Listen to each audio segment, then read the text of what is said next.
How to delete address on Walmart. Hello everybody, welcome back to my channel. Today I'll guide you on how you can delete your registered address on the Walmart account. Now actually the process is quite simple and easy. You can do so on your application on the Walmart app, or you can do so on the Walmart browser as well. Now if you want to do on the website, you can head into your browser on any of your device, and there you want to search in for walmart.com, and you'll be headed into this official page where you want to make sure you're logged into your account. Now once you're logged in here, you should get an interface as you can see on the screen like this. Now this is my cart, but you'll get an interface like this here.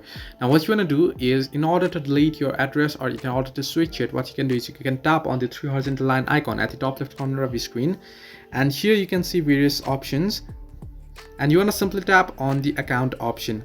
Once you tap on account option here, this will open up, and now you can see various options here, and under it you can see manage account option, and you can see addresses option. Simply tap on addresses option here, and you can see under addresses option, if you tap on add address, you'll be able to add another address, and my existing address, you can see that if you tap on edit, you'll be able to edit it, or if you want to remove it, simply tap on the remove option there, and you can say it'll ask you for remove confirmation. Simply tap on remove and it'll be deleted. So this way you can delete your address on Walmart account. Hope this helped you. Do like and subscribe, and not forget to leave a comment down below if you have any further issues.